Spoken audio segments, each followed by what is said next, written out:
ICC champions trophy 2025లో విజేతగా నిలిచిన భారత జట్టుకు భారత క్రికెట్ నియంత్రణ మండలి భారీ క్యాష్ ప్రైజ్ను ప్రకటించింది. 58 కోట్ల రూపాయలను నగదు బహుమతిగా అందజేస్తామని తెలిపింది. ఈ మేరకు గురువారం సోషల్ మీడియా వేదికగా బీసీసీఐ ఓ ప్రకటనను విడుదల చేసింది. ఈ క్యాష్ ప్రైజ్ను జట్టులోని ఆటగాళ్లు, కోచ్లు, సపోర్ట్ స్టాఫ్తో పాటు సెలెక్షన్ కమిటీకి ఇస్తామని పేర్కొంది. వారి ప్రదర్శనకు సత్కారంగానే ఈ నజరానాను ప్రకటించినట్లు స్పష్టం చేసింది. టీమిండియా గెలవగానే క్యాష్ ప్రైజ్ ప్రకటిస్తారని అంతా భావించినా బోర్డు 11 రోజుల సమయం తీసుకుంది. అయితే ఈ ప్రైజ్ మనీలో ఎవరికి ఎంత అనే వివరాలను వెల్లడించలేదు. ఐసీసీ ఛాంపియన్స్ ట్రోఫీలో రోహిత్ శర్మ సారథ్యంలోని టీమిండియా అద్భుత ప్రదర్శన కనబరిచి విజేతగా నిలిచిన విషయం తెలిసిందే.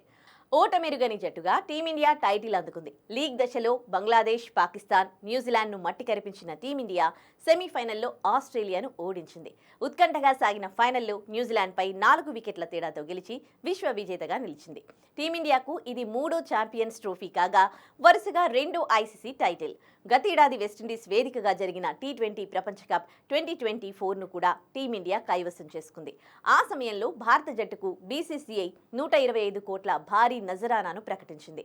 ఈ 125 కోట్ల రూపాయల్లో జట్టులోని ఆటగాళ్లతో పాటు హెడ్ కోచ్ రాహుల్ ద్రవిడ్కు తలో 5 కోట్లు ఇచ్చిన బీసీసీఐ సహాయక కోచ్లకు తలో 2.5 కోట్లు, అలాగే ఇతర సహాయక సిబ్బందిగా ఉన్న 9 మందికి తలో 2 కోట్లు ఇచ్చింది.